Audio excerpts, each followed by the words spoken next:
Yes, the smooth, sultry sound. You know what that means? It's Friday, y'all. We back. We back. Took a little bit of a break last week because sometimes we just need it. Just for ourselves, we just need it. But you know what? We are back. A lot of stuff happened in the sports world the last couple of weeks. Man, I love the fall. I know we're getting into winter right now. I should say it's just winter. It's straight up just winter.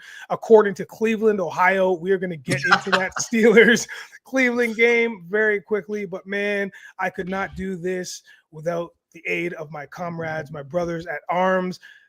Mr. James Wudi, how are you, sir? Doing good. Doing better now, like you said, brothers in arms. All right. So I'm ready to talk sports with my brothers. Family reunion right here, right now on the pop-off. Love it. And also, if you can't tell already, someone has a little bit of a upgrade in his background motif there. You know, it's like he's in a demo home, like just showing stuff off right now, just letting you know what the artwork is. Mr. Genefitzmagic, what's up, my guy? Yes, orange. Yes, more grapefruit. And it's half lime. So, hey, guys, let me tell you something. I got a tip for everyone out there. If you ever really want to piss off an old conservative white guy, tell them the moon landing was fake. They go bonkers. But here's the thing. If you do, make sure you are in good standing in the U.S. and you're definitely legal because they will be the first person to call immigration on the 20th. So, but if you ever want to piss off an old conservative white guy, tell them the moon landing was fake. That's fine. Oh, speaking of fake, is this AI generated? We don't know. What's up, Caleeb? What's going on, my guy? What's the deal? What's going on with you? Yo, well, we just started the pod, son, and we are about to pop this right off. Once again, thank you so much for tuning in. For those that are with us right now, don't forget to like, subscribe, share, let people know, jump into the comments because there's a lot of stuff to talk about, and we cannot wait to get with it. And we can't wait to get with you via comments. So anything you got to say, we will definitely add to that or like build on that and have a conversation about that. We are not shy. So without further ado, we're going to jump right in. Thursday's recap of the NFL. Listen, even though my squad was on the losing end of it, it still has kept up with the trend of Thursday night games. I don't know what's happening this season, but like there's definitely been seasons in the past consecutively that Thursday nights were a skip for me and I could care less. But this year, this season, Thursday night games have been bangers. I will quickly recap it. My Steelers lost 24-19 to the lowly Browns, who are now 3-8, and the Steelers are now the reverse of that. They are 8-3. The wild part about this game was the mass amounts of snow dumping that happened in like the second half.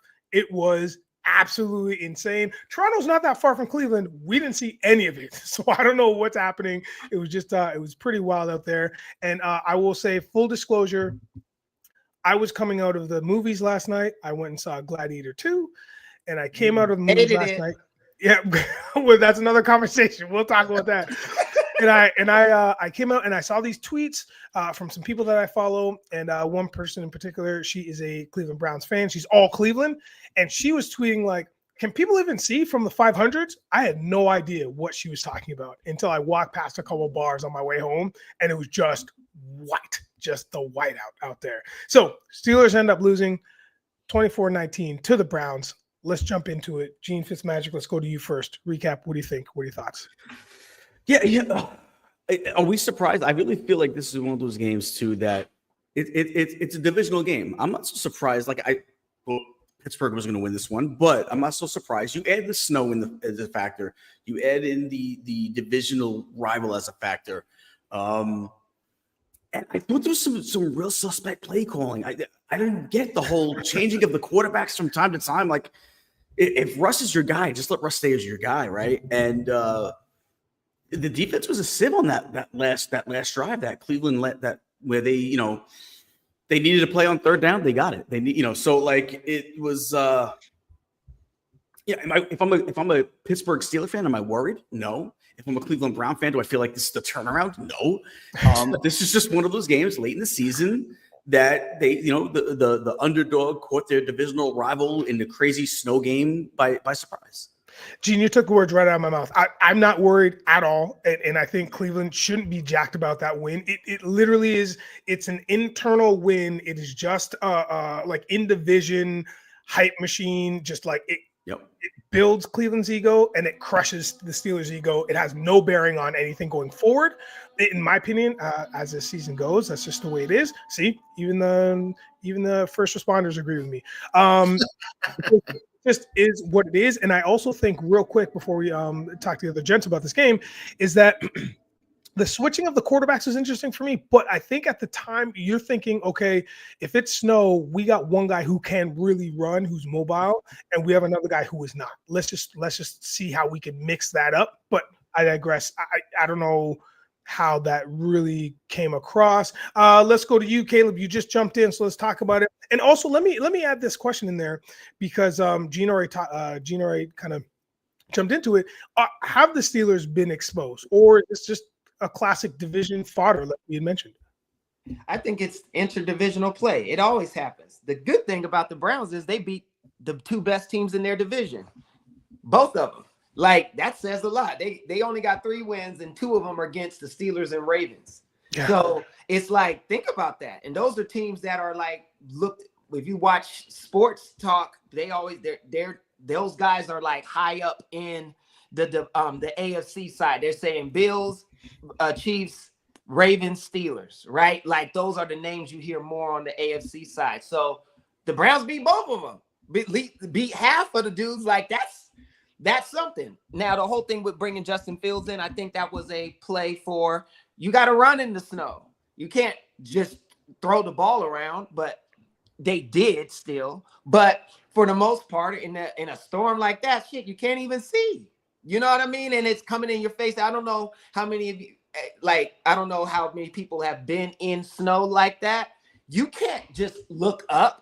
It's in your eye. It's like, it's very uncomfortable. So to try to track a moving ice pellet in the snow, right? Because a football turns into an ice pellet, and to track it and to catch it is difficult, right? It's not the same as fair weather. So again, I think bringing in Fields was more so they could try to get the 3-headed monster with the running game. You know what I mean? They're 2 backs, and then Justin. Didn't work out that way, but that's what it was, because it's hard to get footing. It just makes everything messy. And Cleveland was able to take over. You know what I mean? Pastor Winston, listen, if you didn't see his in the game interview, this dude, I swear, he gonna be on TVN soon. Yeah. He's like, well, you know where the snow was coming, and I just tell you, it's just about faith and believing. And we was there, we was together, and I felt so good. I felt so good when I saw Nick Chubb. I was able to look in his eyes, and I could see hope. I'm like, Nick, just answer the goddamn question. But anyway, I just think it was great. But again, interdivisional. Any given Sunday. I don't care if the team is 0-13. You better beware when you play them. Yeah. And real quick to touch on your Thursday night thing. To be fair, before, they always put the worst teams on Thursday night because they were never thinking it was a big draw, right? But once they said this is an extra day for us, they started putting the best teams during Thursday night, right? Like, because what they would do is preserve them. They were like, well, you just played Sunday. We had Dallas and Philly. We can't let one of them go back on Thursday. Like, we want them to rest. Those are our best teams. Put the Jags on there. Put the Bucks on there right before they got my boy Baker. But you know what I mean. So I think that has a lot to do with it. Now they're matching the best teams against each other, and you can't just go out there and play around with that. That game means something. So I think that has something to do with it. Yeah, for sure. And I think the tradition of having the Super Bowl champion play like on the Thursday, that was always fun, always week 1. But then after that, to your point, it was always just teams that were just not even in the mix. They were just there. And then you're just like, okay, well, this will roll right into Sunday. And it didn't, because we just didn't watch. We just waited for Sunday. But now this is like, yo, can Friday and Saturday just be done? So we can just like go right into, take that energy and go right into Sunday. Wudi, question for you. Now, we have touched on all of these things, which is really fantastic. But specifically to you, what do you think about this decision to switch between Fields and Russ during this whole game? Well, It's me and Sierra, the only people that believed Russell Wilson could still cook this whole time, never wavered for any reason. So, you know, to Kayla's point, though, they were in the snow and they had to run. I do think Russell is a mobile quarterback. Like, he actually is one of the all-time leading rushers at QB. He also has that volume because he's been in the league for a long time. I mean, there's absolutely no question whatsoever who's a better runner in 2024 between Justin Fields and Russell Wilson. And, you know, when Fields was out there, he had a 30-yard run. I hope and I assume that, you know, Mike Tomlin, you know, was practicing these types of things, right? He's not just, oh, let me just throw Fields out there. But it just kind of looked like almost momentum stunting. You know, when they started going back and forth, like for real in that fourth quarter, it seemed like neither QB really had rhythm. And I don't think they completed a pass during that time. Neither of them, right? They would throw it, and it was just a matter of, all right, let's hand this off to Samuel, or if I'm Justin Fields, I'm running it myself. Like, so I think it could be something to look out for or that they can use, but I think they just got to get a little bit more comfortable doing it because it did not look comfortable at all executing it. And I know this wasn't part of the question at all, but my boy Jameis just wanted to show some love. The whole world got to see him do his thing. That rushing touchdown where he just gave everything. He gave his body to the Lord, all right? And the Lord helped him cross that plane into the end zone. What a beautiful thing. Jameis, anytime the world gets to see Jameis win, it's a win for the nation. It's a great statement. We gotta keep tabs on like our merch because that's gotta be on a shirt as well. I think that's a great statement. I mean, yeah, it was what it was. You know, Cleveland came up with the victors, and I don't know. It was a really, really fun game to watch. It was a really intense game to watch. You know, my boy Pickens, he is scaring me because he is starting to, I'm going to say it right now, he's starting to devolve or evolve into another diva receiver that we drafted that all of a sudden is just going to be not so much a cancer to the clubhouse, but just it could just work to his detriment being so outspoken all the time or being so emotional. He's a human being. Yes, please be emotional, but don't let it affect your game. And I'm afraid. I don't know if it's going to happen, but I'm just saying I could see the frustration really creep in. Now that could also be because we were trying to do the two-headed monster thing. Who knows? But it's keep your head up, young man. We're going to be okay. We're going to be okay. That being said, you know what time it is. It's time for Nigel's Cap Corner. And, man, we just walked right into this. Check out this boys Pittsburgh Steeler monogram hat. Look at this. Just got the P in that ass. And it's thick, too. Like, that's thick right there. You know what I mean? Thick stitch on it. Okay, so you see what it is. Obviously, you got the NFL shield on this side. And you've got the Steelers logo coming in hot because of the lamp there, but coming in hot. Now, the gray, which is the outline of that Steelers, is actually silver threading. So, listen, I'm fancy. Green undervisor, you saw black guts. Now, that's Nigel's Cap Corner. Hit up my Instagram if you want to see more of my caps. I got to post more, but I got a new look coming. Now, general NFL stuff. We had a couple comments, Jonathan and Kevin YC, 85. Thank you so much for jumping in on this stuff, the Daniel Jones stuff, because that is wild. Daniel Jones, he had a farewell speech. Was it sentimental? Was it corny? And where is he at now? Gene, why don't you give us an update on Mr. Daniel Jones from the New York Giants? Well, he's at the Department of Labor looking for a new job. Hopefully he'll get something. He'll get some work. I don't know if he's saving any of that $40 million a year for doing nothing. Yeah, we talked a little bit about it before with him, and now they're going to go to Tommy Cutlets. There's a reason why they're going to that third round guy, right? I mean, they decided they don't want to win any games anymore because they want to be able to draft their future quarterback. Otherwise, you play your backup quarterback, right? I mean, he was good enough to be the backup going forward if he got hurt. But what do they want to do? They realize it's not the same team they thought they had. and they're trying to get that quarterback of the future. So let's play the third round guy who everybody wants to see, like the fans want to see, right? The local kid who's fun to watch, but he's not going to win any games. As far as Daniel Jones, do I think he'll get another job in this league? Yes, I think he'll be a backup somewhere. I think he'll be on a roster by next year. I don't think he'll maybe even someone with a playoff that's going, for a playoff push might even pick him up as a backup. We'll see. But was it? It just wasn't his fault, man. He's just not that guy. Like we all said it at the time. He was drafted way too high, right? Gettleman was in full bloom love as the quote, but Gettleman was also one of the worst GMs in Giant history. So he's not going to be out of work for long. He just won't make $40 million a year, and I think his days of starting are completely over. So there's that. Wudi.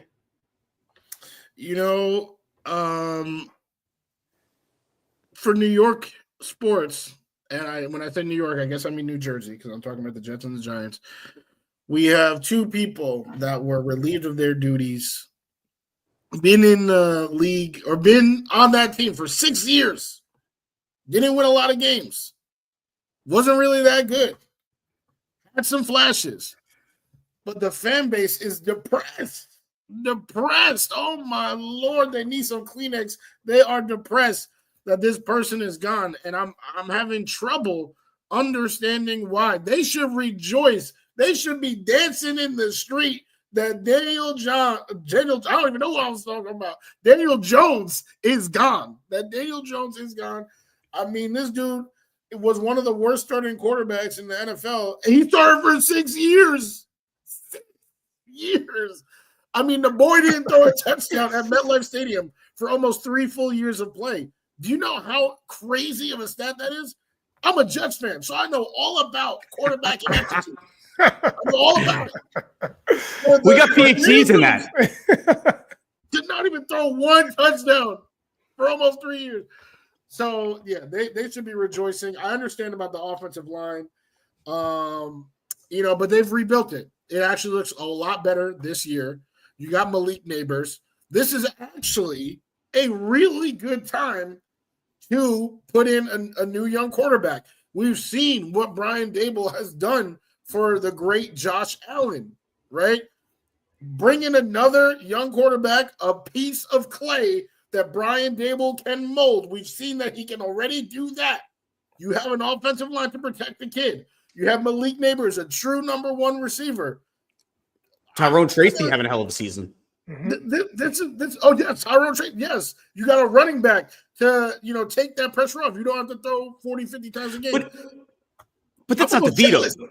That's not DeVito, though, right? Like, we're talking about next year, right? Hell no, it's not DeVito. I'm talking about next. All right. Just making sure. No, that's top 5 pick. No, don't worry. Cutlets, I mean, he's just going to be, like you said, get the ball for the fans. Everybody, do this. Yeah, cool. Lose every game. But, they get a top 5 pick for sure. I'm jealous because they have a really nice runway set up for them to take off. Me, Jets fans, bro, I don't even want to talk about it. I can't. Yeah, like you had a bad couple of years. I've had a bad life. Yes. And Tommy Cutlets, let's put it what it is. He's the girl you get with before you meet your future wife, right? Like, you didn't have a chance. Like, you were fun for like, a year, but you're not the one. The one that's the one is the one that comes after is the one that comes after, right? So this is just for the Giant fans to have some fun with a local kid. But next year they're going to meet their wife. Caleeb. What's funny is there's a couple things. One, because Wudi said, they were all, so they should be rejoicing, right, that he's gone. I just saw Wicked, which is better than Gladiator 2, by the way, which I would have never thought, but it is, like, astoundingly better. And they were singing Ding Dong, the Witch is Dead. And then you saw the witch's story, and you said, damn, I don't know. Right? They might have made a mistake. They might be rejoicing for the wrong thing. And sometimes the thing to make you laugh make you cry. Right? Wow. I can't believe you did that. I can't believe you went full circle from Wicked talking about the Giants. Well, That's it's true. Amazing. I'm not done. Yeah. And I want to say what Kevin said. I think it's Kevin Yancey. He said it's a shame they couldn't protect him. Yes, I hear what Gene's talking about. Oh, the line got better. Okay, but still better. You saw what happened when Myles Garrett got mad last night. What could happen with a good offensive line? What I'm saying is, when your team isn't believing and you're getting blasted. They traded away their best player. They should have been paid Saquon. Gene made a mistake. He said Daniel's at the unemployment office. I saw Daniel at Chase Bank. He looked happy as hell to me. He was coming out with one of them Floyd Mayweather backpacks full of money, right? On his way with some blonde chick in a convertible. You know what I mean? Like in Wolf of Wall Street, my boy Leo said, with tits out the head. Yeah, that's what he was doing, okay? And let me tell you, for my man Wudi, because Wudi said it. Wudi said Dable and what he did for King Allen. And you know how I feel about King Allen. Let me tell you something. The great poet Sean Carter said, motherfuckers saying they may hove say, okay, so make another hove. You know what I'm saying? We gonna see. Make another Josh Allen. It ain't making. Josh was Josh. So he had a chance with Daniel Jones. He didn't protect him and he didn't cultivate him. The one thing Daniel had is that he was mobile, more mobile than good as far as throwing the football. And you didn't even put that together, right? You didn't even keep Saquon. You're the coach. You should have made sure they kept. You should have understood, but no, right? So I feel, and I like Dable, but what I'm saying is, I think it's a little disingenuous for everybody to just be down on Daniel Jones. I think he didn't get. I think he was more set up for failure than set up to win because of how they were doing things, right? But at the end of the day, you can only blame yourself. And so he didn't show up when the chips was on the line. So it is what it is, right? But I think there's something with that. Now, to Gene's point about finding it's the girl, having fun with the girl before you meet your wife. Yes, that could be true. But when your wife get there, if you still doing the same shit you was doing before you met her, it's gonna be the same result as what happened with the girl you was fucking with before. You know what I'm saying? If you gotta change. You know what I'm saying? So I just think it's gonna be the Giants have to do some soul searching from the top and really figure out who they want to be, what type of team they're going to be, and go from there. They're in a same cultural issue that the Cowboys are suffering from, right? Because it doesn't matter if a team doesn't perform well, if they don't know exactly who they are and what they're building to, they can't create it. So that's what I'm gonna say. I think the Giants are in that. I think Danny made out like a fat rat. Tommy DeVito with all of this. You know, he got to market it. Take the Joe Pesci thing. Funny how am I a clown to amuse you? Use all of that because you need endorsements because you ain't going to make money as their quarterback because you're going to be out because you're going to get hurt. You know what I mean? So, you know, it's going to be interesting to see. I think they lose Neighbors sooner than later because great players don't want to be in places where they can't be great. It don't help. And that's one of the biggest markets in the NFL. Right? The New York Football Giants. So I think Mr. Mara, however you pronounce it, Mara he's got to figure it out. To Wudi, one more thing. Mr. Douglas, say what you want. At least he out here trying. You can't say that man ain't trying to fix that team. Whatever he thinks could work, he's doing it. Give me, okay, I know he's 40. Give me him. What? Him? Get the guy from Vegas. Bring him. What? Who? Yeah. Sign him. Right. He's trying. Well, he was trying. I'd rather die trying than die not trying at all. Right? Like Mr. Jones. Oh no, we good as we is. No, you're not. Right? So, you know, you got to give Mr. Johnson a little bit of props for at least trying. He's failing, but he ain't not trying. So, because if you wouldn't have got Aaron, y'all would have been like, oh, we could have got Rodgers. I want to be fair, and Wudi knows this. I was not all in on the Rodgers thing in the beginning. No, I did say I'd rather go the car route only because he'd be younger, cheaper, and easier to get rid of if it doesn't work out. Right. You did say that. You said that on here. Yeah. So and, I agree. I did hear a rumor. I don't know how true it is, and maybe you guys heard it too. just to switch to the Jets for a second, that supposedly they're going to be bringing in Curtis Martin for a high-end role as far as player development or something. They're going to bring him in to do something. Now, none of it matters if Wudi's going to meddle. Like, we saw the Knicks have that issue for 20 years because what happened? Dolan meddled. He couldn't help himself but meddle. And, yeah, he spent all the money in the world. I don't fault him for that. But sometimes you got to let your basketball people know what to do basketball-wise. He finally is doing it, and what are they doing? They're winning. Woody's got to do the same thing. He's got to hire football people and let them run this thing and just sit back and watch a winner. It's not going to change until he can sit back. Listen, write the checks, but you there's a reason why you grew up making Band-Aids for a living. Sit back, relax, develop a vaccine for the next pandemic, whatever you want to do. But please keep your hands off my Jets. Well, you know what's funny? Works. I didn't even know that. That's right. Duh, he made Band-Aids. And if you look at it, that's exactly what he's been doing. Buying a bunch of Band-Aids for the team. Yep. Right? The only thing is they don't fix bullet hole wounds. Yeah, man. You know what I mean? So they need stitches.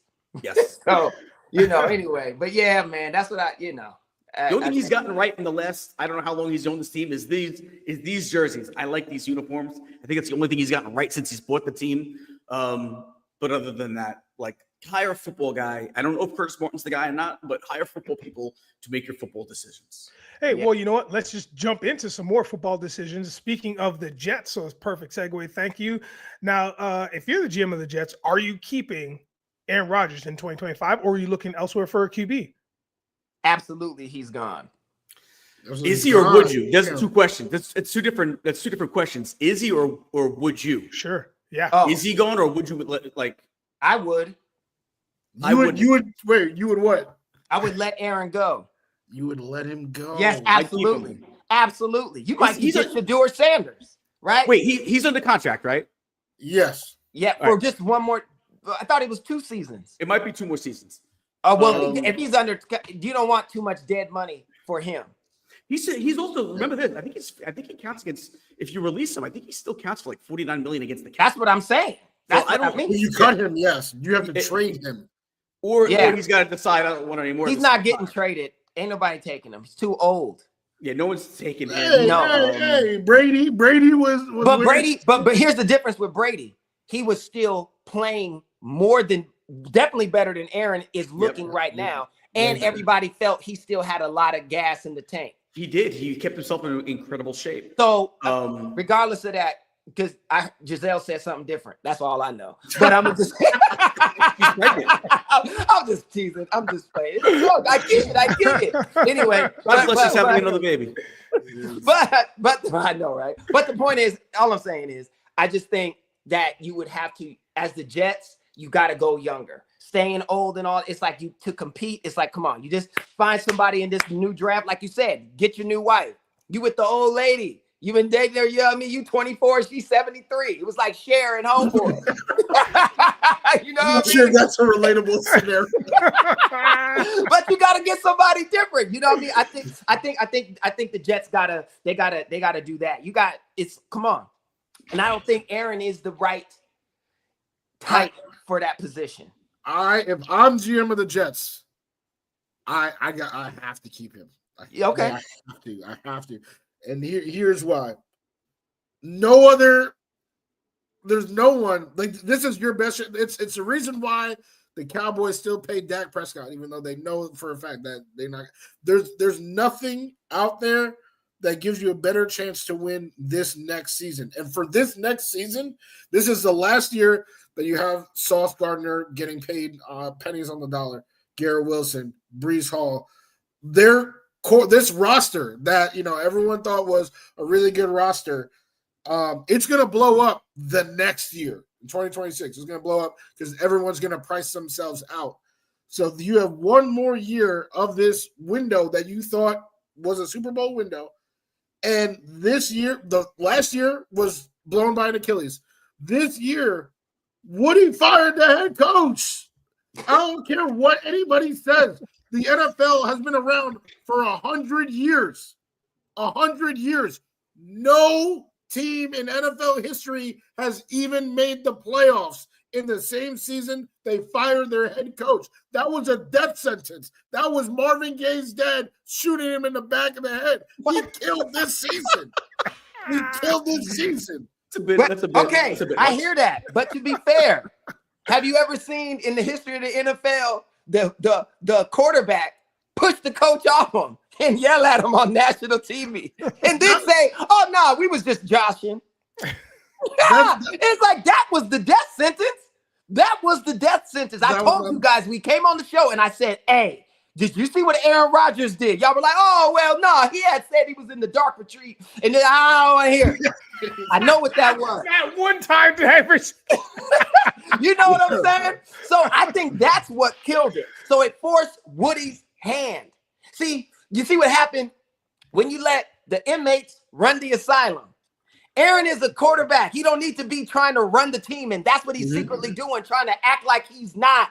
You can't come to the team meeting with your bare feet in Birkenstocks. Talk about you gonna lead a team. Don't nobody follow no man that got his feet out unless he's on his way to the octagon. It's like, come on. You know what I'm saying? I'm telling you, it's real. And so I think it's a lot more of that has to do with it. And the thing about Aaron, real quick, I'll let you in, Gene, because I see you. But see, what you said about Dak. Dak tore his damn hamstring without being touched. He was throwing the football and tore his hamstring off the bone. What do you think gonna happen to a 41-year-old quarterback? He about to turn 41 in December, in a couple weeks. What do you think is gonna happen? He already, so the probability that he gets hurt, a season-ending injury next year, is higher than him finishing it. I bet you that. And now you'll have nobody.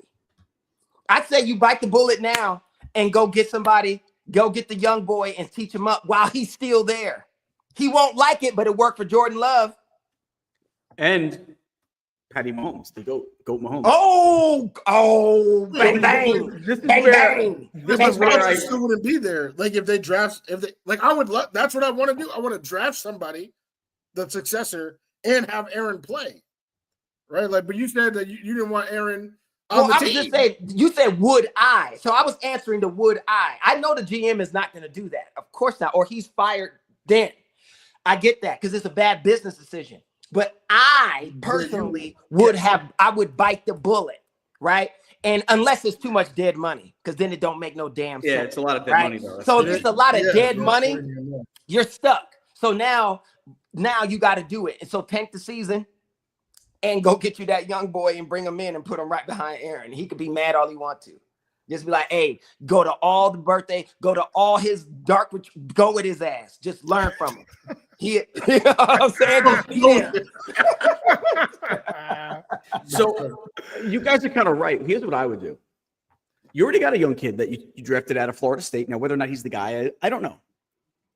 But what I do is next year, this draft, I go out and get my guy, whether it be Jalen Milroe, who else? I see a lot of talk about Jalen Milroe might be the guy for the Jets. But either way, I'm not even saying who that guy is yet. We'll get to that later on, in a few months. But whoever that guy is, I bring him in. I let those two guys compete and to see who the number two guy is. I then redshirt them, like we were talking before about GOAT Mahomes, Jordan Love, and basically let Rodgers play for the year. And here's what might happen.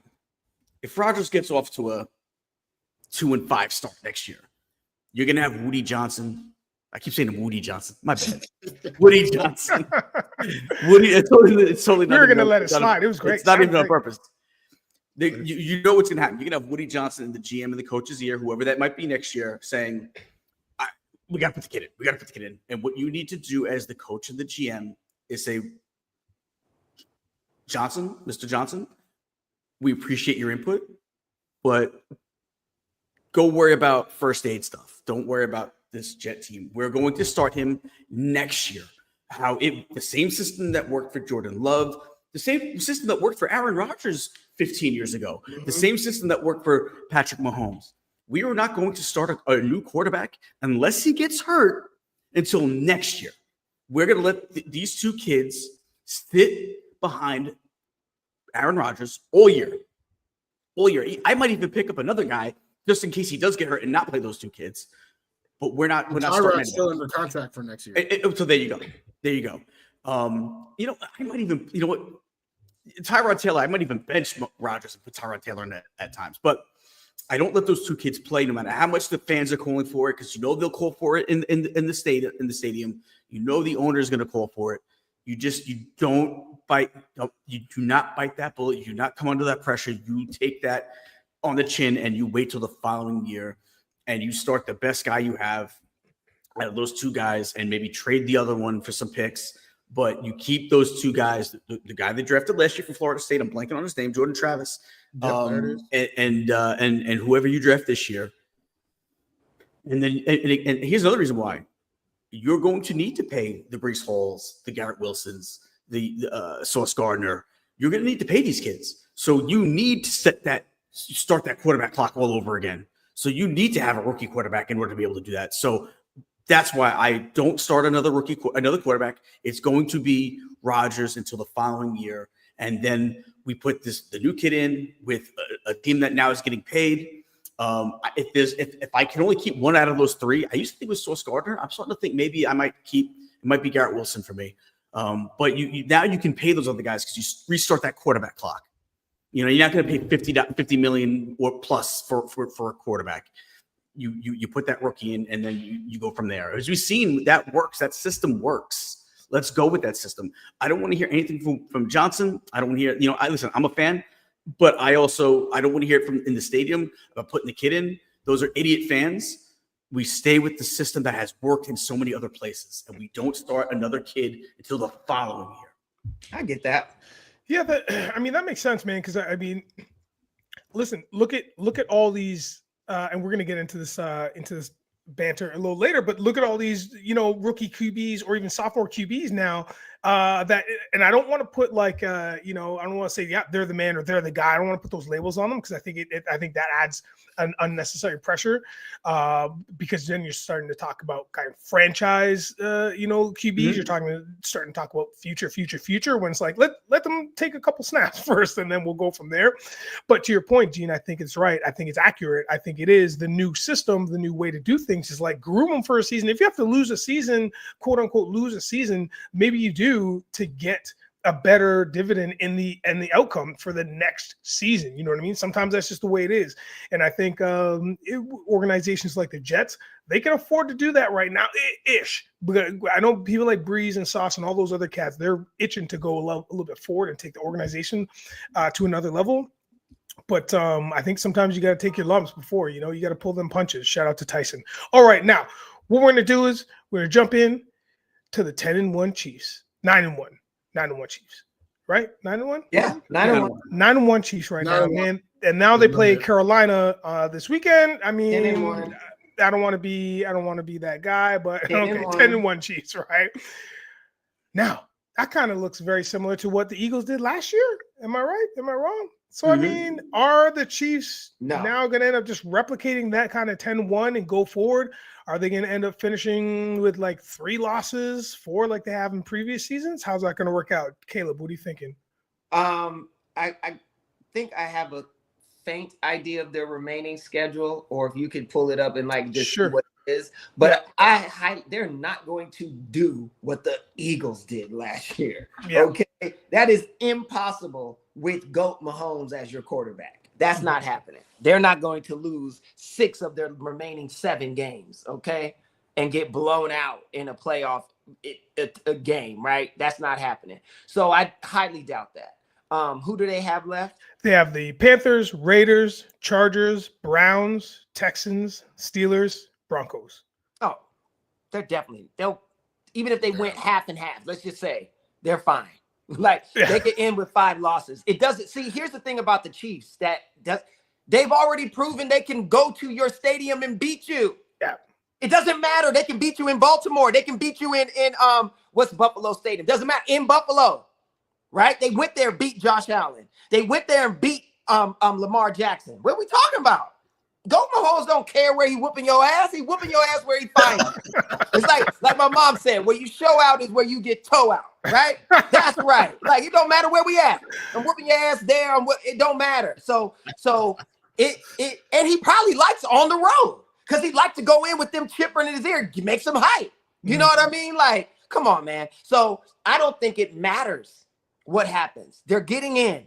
They're gonna be there. Somebody's going to have to see them. And when you see them in those win or go home circumstances, that's when the hands get a little shaky. That's when you get a little nervous because you know he got magic and you don't. There's only one other dude that I think got that kind of magic. One of them ain't going. Once he started frosting his tips, I don't know what happened to Burrow. But I tell you this, Mr. Allen, he ain't playing no games. King Allen coming. He coming. You know what I'm saying? So it's going to be, that's the thing. I don't think Lamar got it. I'm telling you, I always say it. He overthrowing, always missing, coming up short. I don't think the Ravens do it, and I think it will be Lamar's the reason why. Yeah. Right? Well, Again. Yeah, we agree with you. I mean, at least I did. And yeah, there's, we've said it. I've said it on multiple chats. When the Ravens, when it comes push to shove, all of a sudden Jackson panics, man, and you literally can watch the panic set into his eyes. Then he starts running. Now he's running out of fear. He's not running with a plan, and then everything else from there just goes downhill. And now he's throwing. Not only is he missing that window, now it's just like huge, like a palace window, and he'll miss the whole thing. Like it's bananas. Did you see him? It was fourth and goal. He take the ball to run, and then he like, oh. And then he gave you the Uncle Rico. Just like, what we doing? Really? That's what you did? Right? My whole thing is this. If you making plays like that, you can't wear diamond grills in your mouth while you playing. You got to earn those. You can't wear the chains and all that while you playing if you out there fucking up. I'm tired of that. You got the dudes dropping the most passes. Oh, gleamed and all. No, those are for winners. That's for the guys that show up, not the dudes that blow it. I'm tired of it. If I was the coaches, I'd be like, you can't do it. I was saying receivers that drop passes can't wear gloves. You got to earn gloves. When I play, you have to earn the gloves. You couldn't just have them. You had to show you can catch without them first. That's the problem.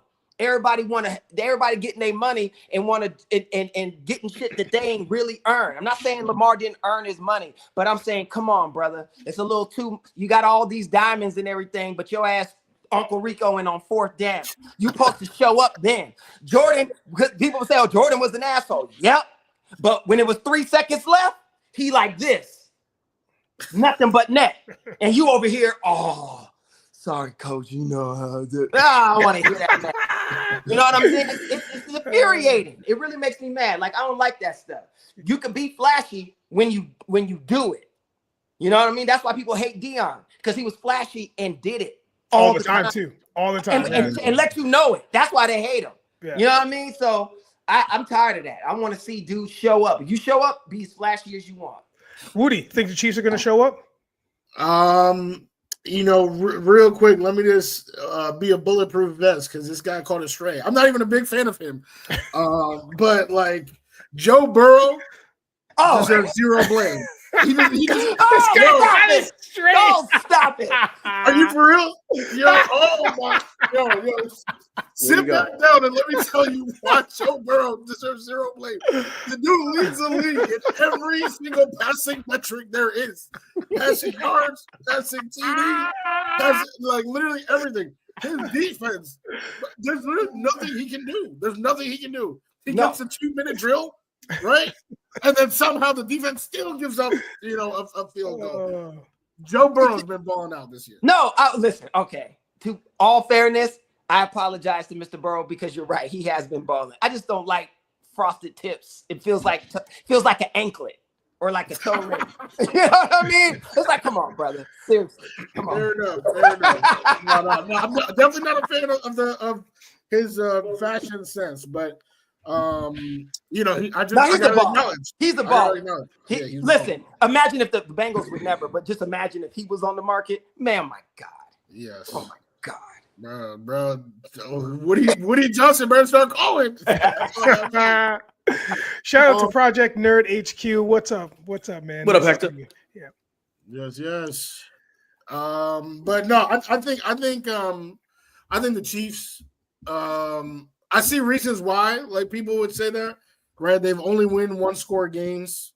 right? They only, Mahomes' stats haven't been great, but Caleeb's right. I mean, he is the best quarterback. This is one where this kind of supersedes stats. Like, we know he's the best quarterback. We know he has that dog in him. We know Andy Reid is a master of chess. So I think, I think the Chiefs should be fine. Last but certainly not least, Gene the Fitzmagic. Yeah, the Chiefs are just a better team than the Eagles were last year, right? They had a deficiency at running back, so what they went out and got Kareem Hunt. They brought him back into the fold. They had a deficiency at wide receiver. They went out and they got Hopkins into the fold. They fixed things as the season has gone on to make themselves better for the playoff run. They didn't just say, "Hey, we got Mahomes, so we're just gonna win with Mahomes." They went out and they made themselves better in certain things, in certain aspects. They have already maybe the best offensive coaching mind to ever coach offense. So yeah, They could very well finish 16-1, and would any of us be really surprised? Like, I don't even. Again, I'm not even sure what the schedule is going forward, other than Carolina this weekend. I don't think any of us would be surprised if they go 16-1. And not only that, even if they get 3 losses because they take their foot off the gas pedal during the regular season, would any of us be surprised if come playoff time they can just gear right back up and get back into it? I wouldn't be at all. So. They're not going anywhere. I think this is, as much as I hate to say it, they weren't my pick. Fortunately, my pick was the Jets. But they will be going to. You had a little something. You had a little something in your throat. Yeah, he got emotional. He got emotional about it. It hurt him. It hurt him to admit it. Sure. It hurt him to admit it because he's mad. But listen, let me tell you something. If you had to be a Jet fan. You guys, if you guys were Jet fans, you'd understand where me and Wudi come from. There's one thing, there's not much more that I hate than actually being a Jet fan, because I can't not be a Jet fan. Like, one thing we're more loyal to than anybody as men, we're more loyal to, even to women, we're more loyal to our barbers and to our sports teams. You never want to get caught going to another barber and then have to explain to your barber, well, you were out of town, or you never want to do that. You never want to go to another barber when you have a barber that you've been going to for years, and you don't want to cheat on your sports teams. What happened to my hairline? It's easy to explain to your wife what happened on that guy's trip than it is telling your barber why you didn't go to him the week before. So that's true. And the same thing with your sports franchises, man. I just can't root for anybody else but the Jets, and I hate them for that. You're right. But I'll say this about the Chiefs right quick that people are ignoring. They said the same thing about them last season. Oh, look at them. They're vulnerable. Oh, look at them. Look how terrible they look. And then when it's time, they gear up. See, that's what happens with greatness. Greatness doesn't need stats, right? Because they just know. Tom Brady didn't care that he's not leading the league in this. It don't matter. When it comes down to it, how many points are we down? How much time is left? Okay. And they gear up, and for whatever reason, they do it. That is the difference. Movie Mania Nick, what's up? I hope you see Gladiator 2. I hated it, Movie Mania Nick. I hated it. It's terrible. I gotta know what I was so mad that Denzel. I couldn't believe Denzel felt out of place. It's my least favorite Denzel performance ever. I couldn't believe it. Wow. Did you hear? Yeah. Look, he said a line. So the Gladiators come in. I'm sorry. The Gladiators come in. And Denzel's talking, he's doing his Denzel thing. First of all, he's talking like Denzel in 48 AD. It's crazy. Yeah, he might as well say my nigga when he came in as I was popping, right? Then he tells the gladiator, he said, he was talking to the gladiator dude, he tells his man, he said, hey, hose them off. I said, hose them off? Hose them? There's no hoses. What are you talking about? Right? I'm dying. I was like, I love it. Go ahead, Denzel. Go ahead, man. You could just do whatever you want. You know what's crazy is that I'm laughing this hard because it's 1,000% true. I'm sitting there with this brother that was a very, very good friend of mine, another black dude, Dred's a director. And at the end of that movie, we were both sitting literally the same posture, like, what? And then we were like, did we just watch Training Day, but in 480? Like, did we just watch in a guard? Yeah, it's the same. Denzel, and he breaks out of it, and you know that Ridley Scott was like, well, it's Denzel, let's let him do it. Who's gonna tell him something? Dude, it was crazy. Listen, the energy felt like there's a scene where he walks in to see the senator, right? And they talking about they about to do business. And it literally felt like he was saying, nigga, where the hoes at? Yeah. Let's get it popping. Break out the baby oil. Yeah. You know it was crazy. Where my nigga Diddy? Diddy, where you at? That's what it was like. I swear. He didn't say that. I'm not saying he said it, but that was the energy. When you guys see the movie, you'll be like, this is exactly what it is wild. Thank you for that. Thank you for that journey, Caleb, because I know only you and I can share that right now, and maybe a couple people that have seen it, but man, it for real is that. And it doesn't take you fully out of the movie, but whenever he's on screen, you're like, I don't know what you gonna do now. What are you gonna do now? He just modernizes it too much. It's crazy. It's like you just make it today. Just make it an MMA fighter and make it, like Denzel is like, he don't care. No, he don't care. Listen, but for those people who do care, let's talk about the Offensive Rookie of the Year race. Let's get this over with very quickly. Who do you think is the front runner now?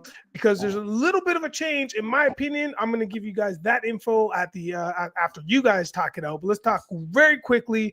Has it changed for you at all, Gene? Let's start with you. Has the front runners changed, or who is your front runner? Sorry. I mean, it's got to be obviously Jaden Daniels, right? I mean, I can't see anyone. I mean, he's doing what CJ Stroud did last year, man. Yeah. Taking a franchise that was a joke of a franchise and making them a playoff contender, putting them on their back, and I do want to say in the beginning of the season, I did say this was one of my surprise teams is the Washington football team, but yeah, to me it's got. I mean, maybe Malik Neighbors as could get some first place votes too, but it's got to be Jaden Daniels. I can't. I mean, enlighten me if it's not. I can't see it not being him. Ooh, okay. Wudi. Well, just break that fourth wall. When I put this in there, the reason why I did was because they said Bo Nix. That's who they were giving it to. Was Bo Nix. The Broncos have definitely been a surprise team as well. But that's not even my pick. So my pick, if I'm voting, give me Drake May, actually. And I'm not biased. I'm not biased. Living in North Carolina, Chapel Hill, seeing him play in college a little bit. But what he's done in the pros, all right, only 2 players in the history of the NFL threw 500 yards and 5 TDs in their first 2 starts. That's Dan Marino and Drake May. I mean, he's been balling. He has been balling. Didn't Cam Newton do that? He had a fantastic first start. His first 2 starts where he threw 400 apiece. Yeah, but he didn't throw 5 touchdowns. Really? I thought he would have. He probably ran for it. Oh, yeah, bro. Yeah, exactly. But Drake, I mean, he's probably been the best passer of this class. I know Jaden had that one game where he only had like 4 or 2 incompletions, something like that. But he's also kind of been exposed recently. His last couple of games not looking too hot. Both resulted in L's. The game before that, I mean, I feel like sometimes rookies take people by surprise, and once they get figured out, they get figured out. Mac Jones is a tremendous example of that. No one's talking about Mac Jones anymore. I'm not trying to say Jaden Daniels and Mac Jones. I'm not saying that. But it does seem like the aura of teams being afraid of this kid has dissipated because they've been putting him in his place. Drake May still hasn't been figured out yet. That's who gets my pick. I can't deal with another Patriot quarterback that's going to be there for 15 years. I just can't. I just can't do it. It's our fault because we suck. Caleb? No, I agree with Woody's points about Drake May as far as like he's better. Like I was watching his first games and I thought he was garbage, but watching his last and recent, like the more he gets in there, the more reps, like he's better than what I thought he was. Like he's definitely going to be great for the Patriots. I think he'll be there for a while. And he's definitely not whack. But my pick is Jaden Daniels. I have to agree with Gene 1,000%. To me, it's not even close. It's not even close what he was able to do. I got to disagree with Gene saying the Washington football team was a joke of a franchise. No, they were always. I may be exaggerating a little bit, but okay, but that's what I mean. Like, I wouldn't say that. The Panthers, if you would have said like something like that, yeah, right. But I don't think that they were that. But anyway, that's not the point. We're not. But I agree. I think Jaden has done his thing. Yes, football teams, yes, Wudi have adjusted and are starting to do like play him better, but he's still extremely dangerous. He makes that team viable and competitive and can beat you any day, right? I just hope he puts more meat on the bones. I think he's too small to play the way that he plays, and he's lucky that they don't hit like they used to, because he definitely wouldn't be there right now. But they still hit enough to where that frail size could get you really, really hurt. So I'm hoping he does that in the offseason. But I think this season, I think it's not, there's no, I think he's clearly the front runner with that. And I'll say this, I think Bo Nix, Drake May, and of course CJ, they've made it so now rookie quarterbacks don't, like, you got to play, because there's been others that have stepped in and were able to hang with at the top level, right? So the babying and the excuses of, oh, well, he's new, starting to kind of dissipate. It's still there, but it's kind of dissipating. Don't let Shedeur Sanders come out next season and tear the league up, because then it's over. Then it's over as far as rookies not being prepared and a rookie can't be ready and all. Nah, like all of that stuff will be gone. So I think it's Jaden. I think that the grace period is becoming a thing now. And when I say that, I mean, let's give these young men a couple weeks, man. If that means you guys are losing games, you're losing games. But guess what? By the time week 3, week 4, week 5 comes around, that's what happened with Bo Nix. Because the first 3 or 4 games he played, he was having a very hard time. And the Broncos were in the news for all the wrong reasons. Right. And something changed. Listen, I don't know whether it was the game plan or just the motivation or whatever the thing was. And he slowly started to become second or first, to Wudi's point, in the conversation of being the front runner for Rookie of the Year.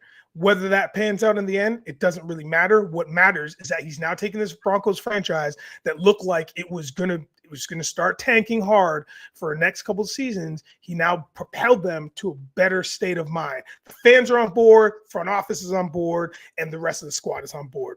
Now, I'm not saying they're going to crush, but I'm saying that he might have taken this team to the mix. So my pick is definitely Bo Nix, but we'll see how it goes. Doesn't really much matter. But shout out to Brock Bowers. I always say his name wrong. The tight end for the Raiders. That guy's crushing 70 receptions, 709. Yeah, that's a really good. Yeah, 706 yards, 3 TDs. The guy's leading. He's on pace to get about 1,500 yards. So he's doing things, 100 and some odd receptions. So he's doing his thing. I think a lot of us forget about him because he's a Raider. 100%. Absolutely, man. Absolutely. Yeah. So I hope he keeps that going. Okay. Last but not least, in our NFL chat, let's talk about our picks of the week. Let's get out of here with this. And this week's picks of the week is brought to you by Caleeb's Book of Life, comparing musicals to real life, a journey to a better you with song. So here, what I'm thinking, I'm going to hit you guys up with 2 of my games. It's an interesting week this week, but just 2 of my games I'm interested in is seeing San Fran at Green Bay. That's an afternoon game, 4:25 Eastern, and also Arizona at Seattle. There's something about Seattle that I keep wanting to watch. I don't know why, but there's something about them. I just want to see how they pan against the Cardinals, and that's an afternoon game as well. Anybody can say their piece, who they're looking forward to this weekend. I got one. Yeah. The Har Bowl. All right. I'm all about, talented families, all that whole vibe. We got 2 brothers coaching against each other on Monday night, the Ravens and the Chargers. This is not the first time they've coached against each other, right? We all remember that Super Bowl, the lights went out. And that's actually where I took the term, because after they were calling it was the hard bowl. I can't even say it. But so now we get another edition of that. John versus Jim. John has a better team. I think Jim's a better coach. Justin Herbert, right? This is somebody who I believe we all can universally agree is very, very good. He had Staley around him, and now that Staley has gone and Jim is here, I think this could be a game where this is kind of a trap game for the Ravens, where I think the Chargers might pull up an upset. Eagles and Rams. I'm excited to see it because I think the Rams are better than what people give them credit for. So I think it'll be a good test for our defense and also a good test for our offense that I don't have any, because I just think Jalen is the weakest link for us offensively. And thank God for Saquon, as I always say, because he takes a lot of pressure off. And if Jalen could play well, we should win. And I think it'll be a good win for us if we can get it. We're on the road, but we're indoors, right? So it's like no weather. It's going to be, Saquon should be, getting more Madden tricks out there. I think it should be good. So that's the game I'm really looking forward to, just to see the temperament of the Eagles team. But I agree with Wudi. The Harbaugh is good. That's a Monday night. The Eagles Rams is Sunday night. So those are prime times. It's going to be good. I'm looking forward to it. Gene? I'm looking forward to the Jets bye week. Actually, I'm tired of breaking TV remotes and crying Sunday nights. So that's what I'm looking forward to most. Second most, 49ers and Packers. Man, 49ers are on the verge of like having a lost season, and we know that roster is way better than how they've been playing. Mm-hmm. I do think the quarterback is overrated, but that roster is just way better than that. And listen, the Packers need to stay keeping it moving in the NFC. They got to get that win too, and they're home. So I'm interested in seeing that game. I think that should be 49ers Packers always have some good games, right? They have that interconference rivalry. So I'm really looking forward to that one. Yeah, that's going to be a good one. So, I mean, with the exception of a couple weaker games in there, like, KC, Carolina, there's going to be a couple real bangers, I think, games that you have to watch out for. So that is it for the NFL. Let's jump into another professional association. I'm talking about the NBA, and I'm also talking about the 2-12 Sixers. Man, there is some trouble in paradise now. That process is all but gone. The bell has cracked more than one time. Are they imploding in the locker room? My answer is yes, but can they turn the season around? My answer is maybe. What do we think, boys? Caleeb, what do you think? Can the Sixers turn around this imploding, pending doom that they're headed towards? Can they? The answer is, of course, yes, because you got 82 games to do it, right? Well, if they're 2-12, 14. So anyway, the point is they got at least 68 games to do it. So they could conceivably do it. Mathematically, yes. Spiritually, that's a different thing, which I think is the most important part, because if you're feeling that your best player is always late, well, not even, I don't even think, but you're one of your leaders, that's what I'll say, is always late and is not attending. And then that person thinks that the young star dude is arrogant and an asshole, kind of reminiscent of Kobe and Shaq, even though neither one of them are Shaq or Kobe as far as skill set level, right? So there's that, but it's reminiscent of that. And then you get a new guy who can't stay healthy if his life depended on it. I mean, geez, how many times can this dude's knee bend back just from a simple rebound? We're gonna go up, catch it, land, turn, and pass. Nope, knee like bang, bang. It's literally bending like this. It looks terrible every time. I feel bad for the dude. I'm like, yo, somebody get him some milk. He might should start drinking goat milk or something. He needs something different. You know what I'm saying? Because I'm serious. It's bad. It's bad. So with that being said, I just think I think I don't believe that they will, because I think the other teams are gelling more, and like the Knicks are coming together. It took them a little bit, but they're starting to gel, right? Like the Pacers will beat these dudes, get them out in first round. Like, you know what I mean? Like that, if they even make it. You know, so I don't believe they will, but the question was, can they? And I'd say absolutely they can. There's more than enough time, but will they? I say no. Oof. Gene. Yeah, I thought for a second that Doc Rivers was coaching this team. He ain't doing too much better in Milwaukee. No, he's not. But I'll tell you what, I do think they can fix things. And the reason why is they haven't had a chance. They're going through stuff right now as far as the fracture in the locker room. They can fix that. What's the biggest cure for that kind of stuff is winning. And right now they're not doing that. And that's why they're kind of fracturing a little bit. But I don't think that they can't come back from it. They haven't had a chance to play together all healthy yet, right? It seems like somebody's been out, Maxey and then Embiid and George. And and they found this rookie, Jared McCain, who's been excellent for them. Once they get this team, if they can get this team healthy, and I think they can go on a run. Again, I think winning is the best medicine for a fractured locker room at times. They'll look back on it. It's like, oh, the adversity we went through and blah, blah, blah, blah, blah. I do think that they will eventually get it right enough to make the playoffs. How far they go, that's up to them.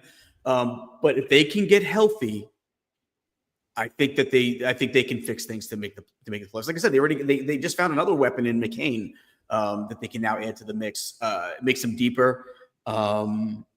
So I do think they can do some nice things. But again, they got to get healthy. If they can get healthy, I think they will turn it around. What do you think, Woody? It's funny because Gene brought up coaching, and I was going to do the same, but with their, actual coach, Nick Nurse. And, he has done this before, right? And, kind of getting a team to play well. But after hearing Gene's answer and hearing Caleb's answer, I don't think they're going to get this working. I think, like, Nick Nurse, right, he can get it. Like, if I'm playing 2K and I'm like, yo, what defense should I run? Nick Nurse, you know what? Yeah, come in. All right, let's play, this defense. But in terms of getting that locker room to gel, I don't think that's going to happen. I think the personalities are too big. I mean, Embiid, and this is under the radar, right? People talk about LeBron's teammates, they talk about KD's teammates, they talk about Russell Westbrook's teammates. Embiid's teammates have been some of the best players to ever play the game, right? And they only stay, right? How long was Harden stay? How long was Jimmy Butler stay? They don't stay too long because Embiid is running them out of town, running his mouth.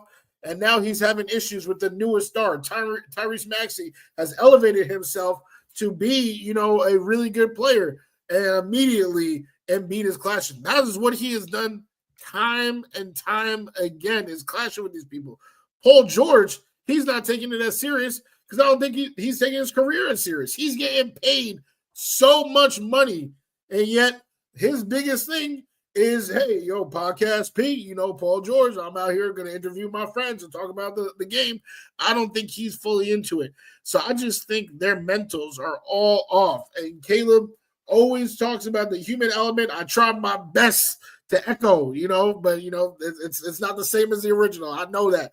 But this to me is a perfect example of, talent doesn't always mean, we're a better team, right? They have added these players, but they are not gelling. They are not eating lunch together. They don't care about each other outside of the establishment. They don't even care about each other inside the establishment. So I don't think this is going to work. It is way different than the Knicks, who were struggling, but they're all boys, right? And they embrace Cat, Big Bodega Cat. They embrace him. After all that, they still talking to that dude, and they were able to make it work. They were able to make it gel. The Sixers, I don't think they have the personalities to make it work. I agree. I think Paul George is not a leader. So no. He's never had to be, though. Right. No, exactly. So because he's never had to be, he can't be when he needs to be. He's the third person that should be able to step up and be like, all right, damn it, right? Like if he stepped up and did what he was supposed to do, he could get both of them in line because they could get in line about winning. That's what they all want to do. Deep down, that's what they want to do. They may want to do it differently, but at the end of the day, the common denominator is winning.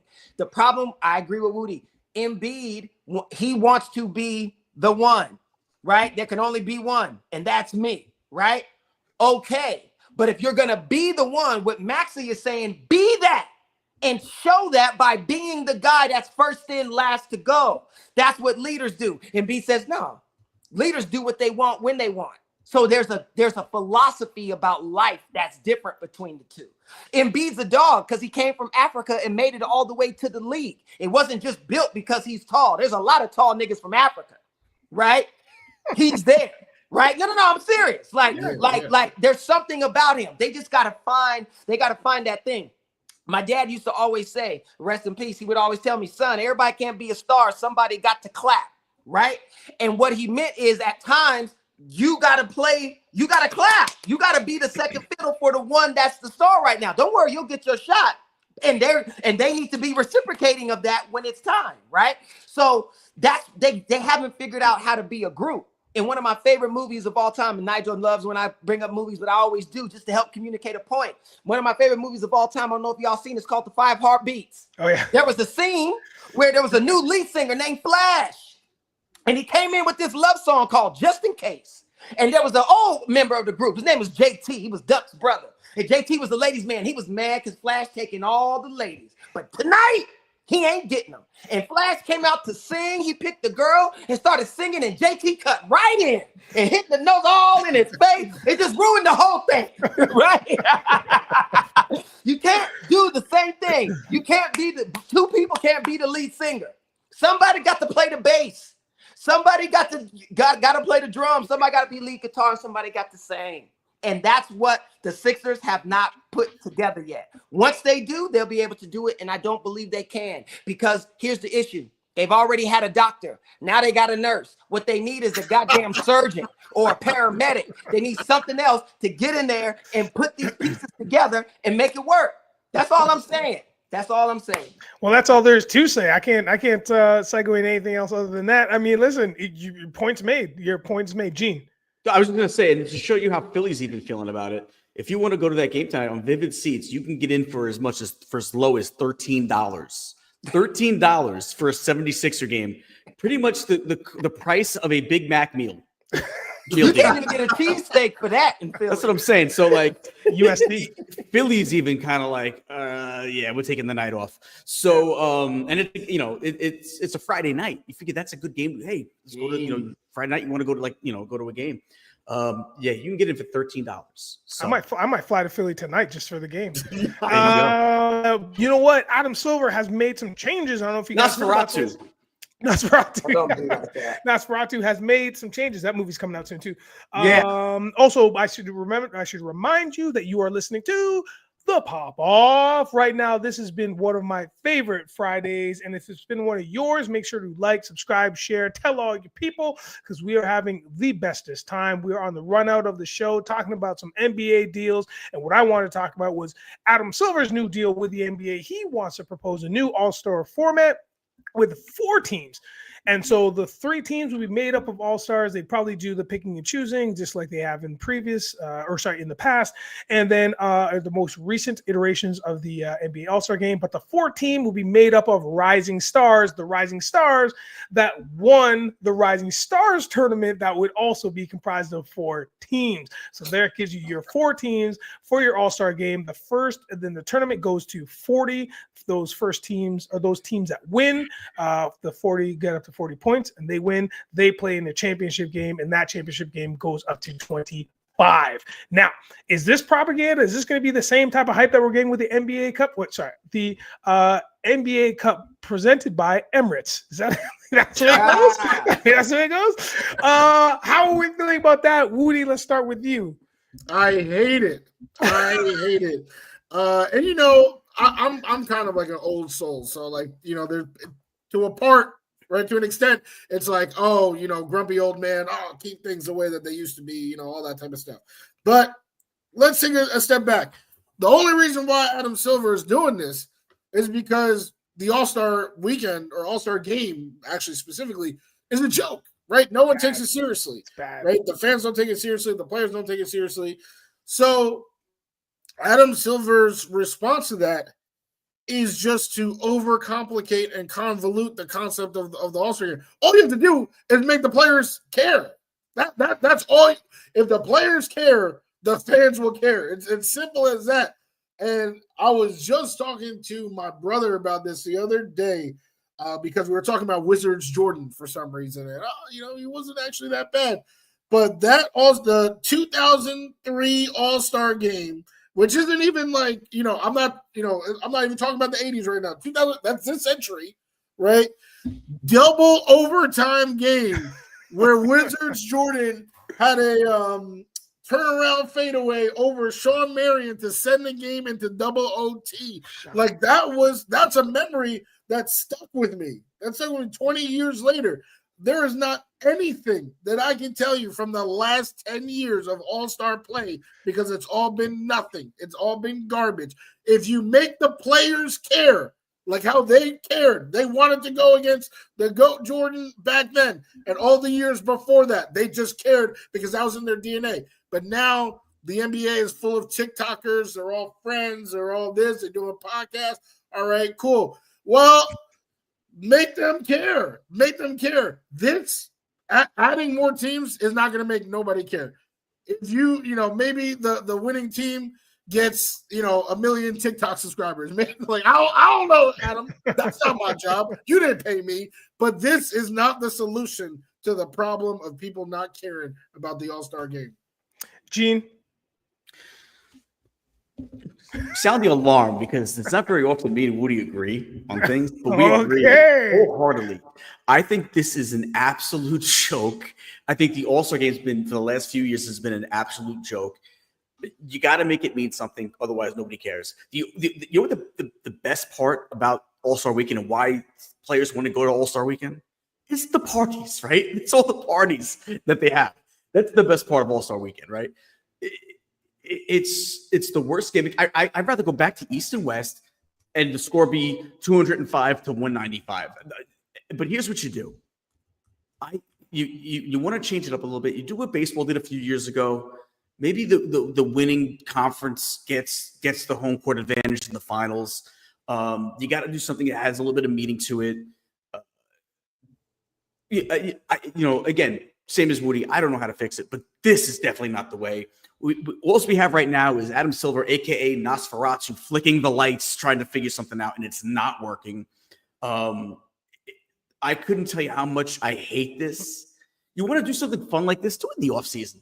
Maybe we'll watch the offseason. This is like Big Three kind of stuff. Like I might pop in to watch the Big Three every once in a while. Ice Cube's vehicle, but this can't be the All-Star game.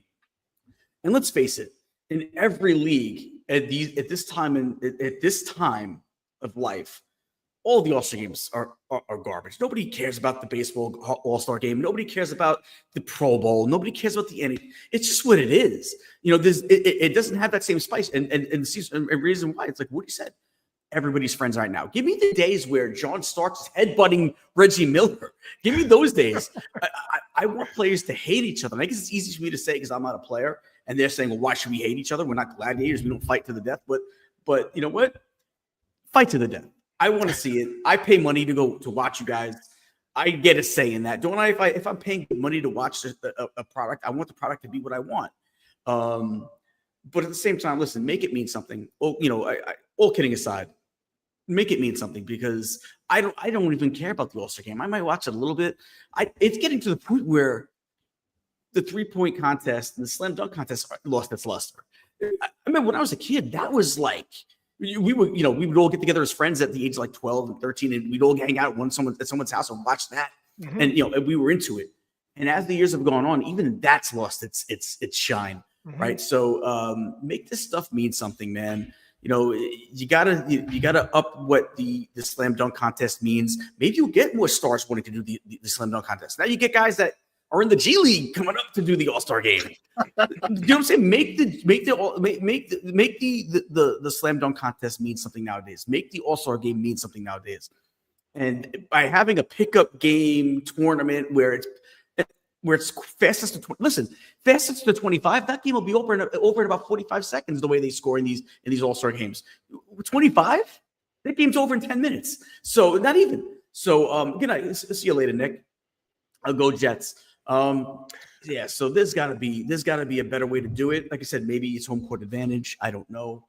I'm sure if you listen, you make billions of dollars as a league. I'm sure you can find a company that can look into what works best. And this is not it. This is garbage. Caleb.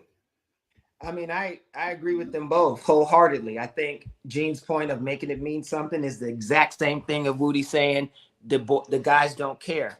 But I don't think you can make them care. Well, there's ways that I think you can, but I think it is more of an indictment on our society. Right? It's the way the world is now, where everybody wants to be inclusive and nobody competition is a negative thing now. Somebody who wants to drive to win is toxic, right? Mm-hmm. Like so those things are contributing. Plus the amount of luxury that these players are given. When Jordan and them was playing, Michael Jordan's making $5 million a year from the Bulls. He made 30 from Gatorade, right? Like, that's how he was paid. He wasn't paid because of the Bulls. So that meant everybody he was playing against was making that kind of money. And that's a lot of money, but still, it's not $100 million. It's not $240 million contract, right? So these guys, they don't care. They're so secure financially in the world. Like, now they make generational money instead of just it's fun. It's fun. Why are we angry? I don't want to hate you. We play together. Let's figure out how we can be on the same team and all of that stuff. So that strips away the competition. Plus, competition is looked upon as negative now in today's society, right? That's the thing. Iron sharpens iron, right? So it's like that kind of thing is looked upon as bad. So I think that has a big thing to do with it, which is why the guys, they don't care. Right. And then because of the rules and you strip defense, if Adam Silver wants to make it competitive again, allow real defense to come back in and watch what happens and change. So you know how they say the leagues control narrative. Cool. Make ESPN only promote the dudes that play hard defense. Let them start right and start chastising the dudes that are weak. To be like, LeBron ain't how could LeBron be the GOAT when he don't even challenge? Make a Gatorade commercial with Michael Jordan dunking in the thing, Dominique Wilkins double pumping, boom, and be like, look at these guys sitting at home. They're on Instagram. We were champions. They'll be like, what? Right? You insult them. You make them feel weak for making the choices that they do. Allow real defense to come in. When they go to the hole, they get knocked down and the ref ain't calling a foul. He's saying play through it. Oh, now you'll start getting it. You'll rate because they're competitive, but you got to pull it out of them, right? Like if you did that, I guarantee you it will change. You start letting the fans respect the ones that are doing that. You stop penalizing Draymond Green and say, stop being a bitch and play ball. Now it's going because that attitude will come in. Your kids, your woman looking at you like, damn, you gonna let them do you like that? Right? Exactly, Alan. Exactly. It's not unheard of because it don't exist. But to be fair, the league has also gone to such an extreme where you can't play. Well, they did that because they're trying to keep up with what they think society wants. Well, fair. I'm just saying you can't even hit in football. The sport that you can. Do you know? I saw one of the cleanest hits. It hurt. I saw one of the cleanest hits last Sunday. Full shoulder into the side. The refs was like, but it's clean. But don't we have to penalize them because it hurt? Right? Like, come on. Let me tell you, you think Stipe didn't wish John that the ref would have said, hey, John, don't spin back, kick him in his stomach like that. That shit hurts. Right? Penalize him. Take a point. Go walk around to all the judges. Take a point. That shit hurt. I mean, a lot of this has to do with offense, right? A lot of this has to do with because fans like offense, but they only like offense when it's up against something. That's what makes it of value. Well, I think that's the equal force against you. I agree. I think that's two different points. I think that I think the majority of the fan base loves offense, just loves scoring, just like more points, and then say that 3 times fast. But then there's another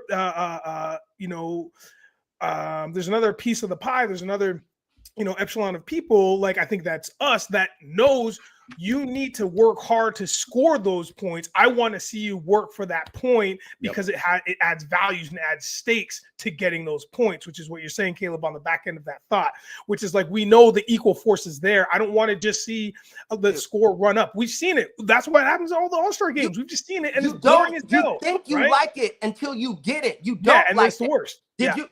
And something about Mary. Remember when Matt Dillon was playing football against the mentally challenged people? And he was just straight arming them and forwarding them and running into the end zone and spiking the ball? It was no competition. That's what made it hilarious, because he's acting like he did something and you're like, dude, what are you doing?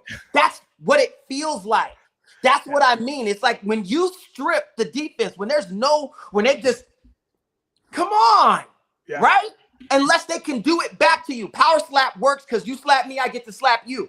Okay, but other things, you have to have the equal force. Anytime it's not equal, it's not as entertaining. And that's what's happening with the NBA. Their ratings are tanking. Why? Because you think people only want offense, and they'll say it. Trust me. People say, I want a life of leisure, until they get it, and they have nothing else to do. Facts. So they will create their own drama because you fucking need it. You know what I'm saying? True, yeah.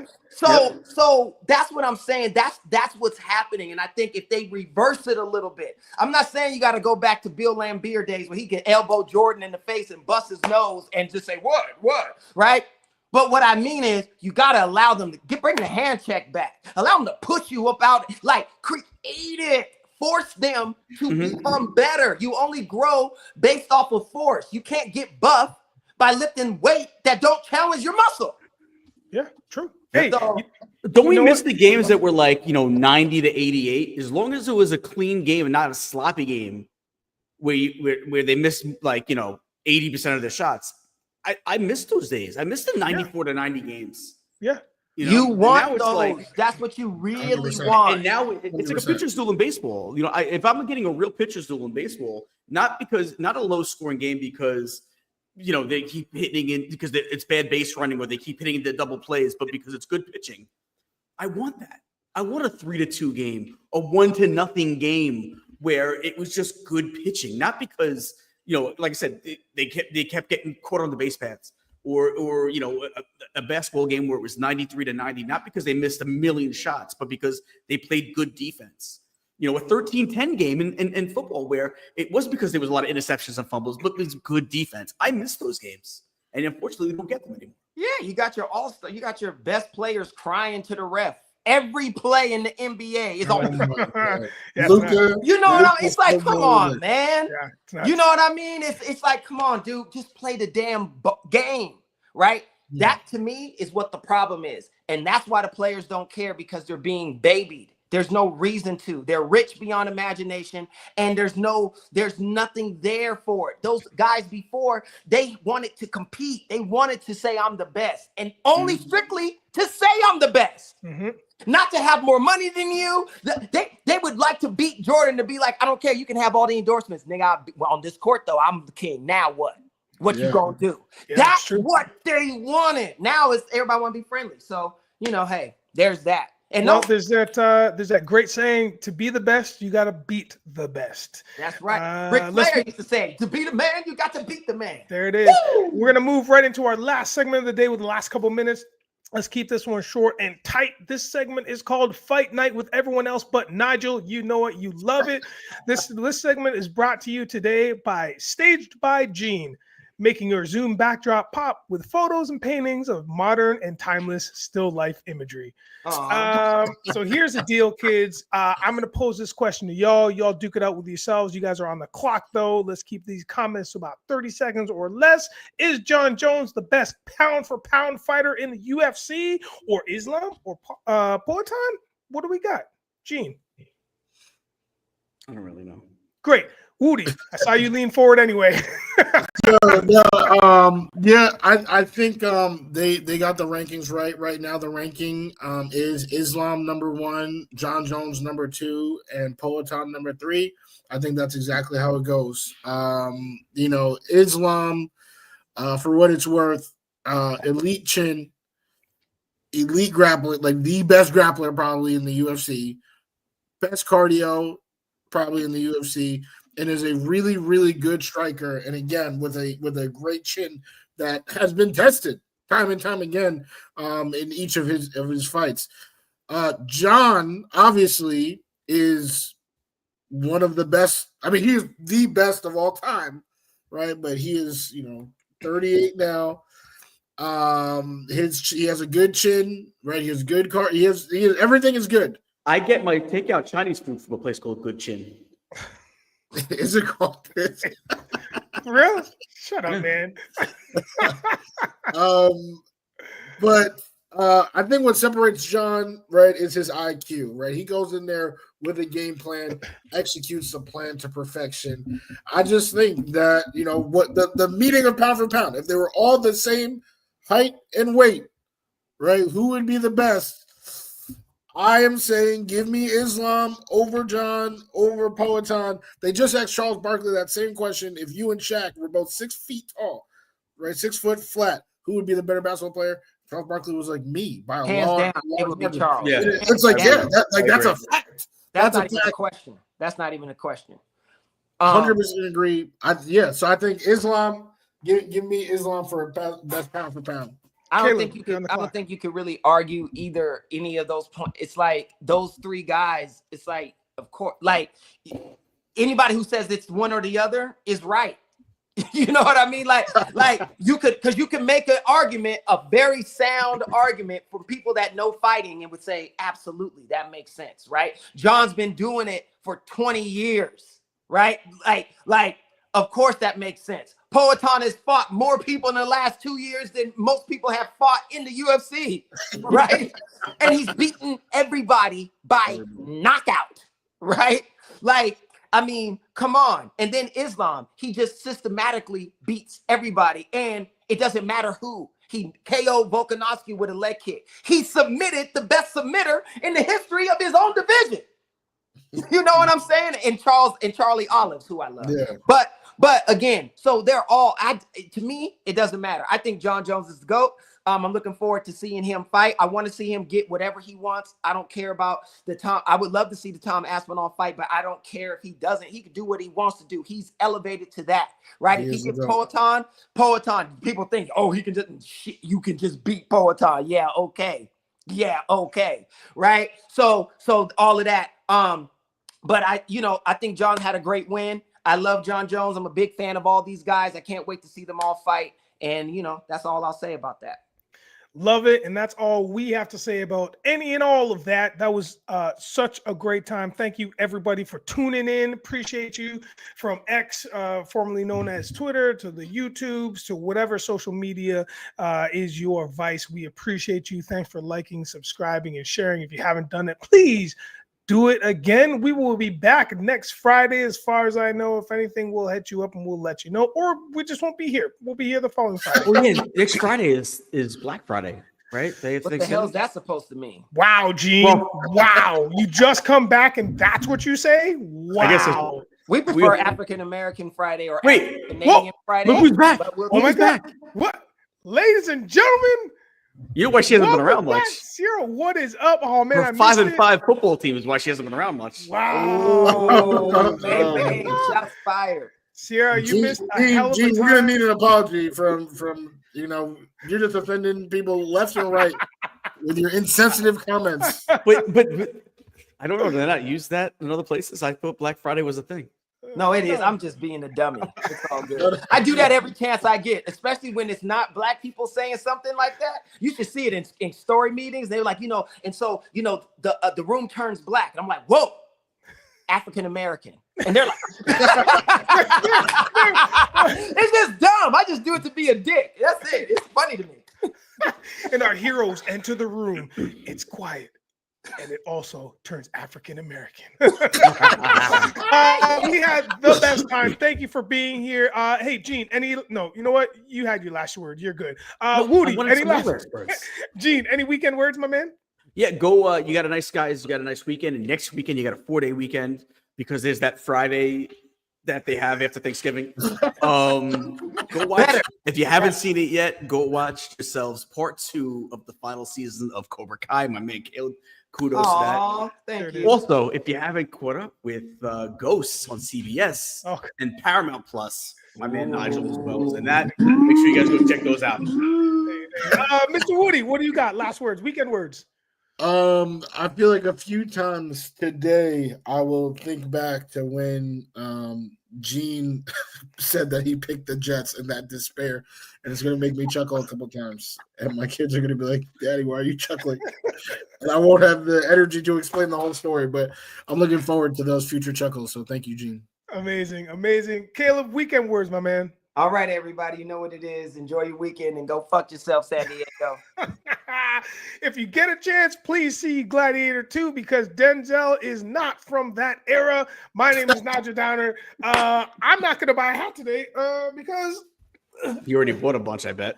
They already showed up. All right. Hey, have a great weekend, and we will see you next week. This was the Pop Off. Peace.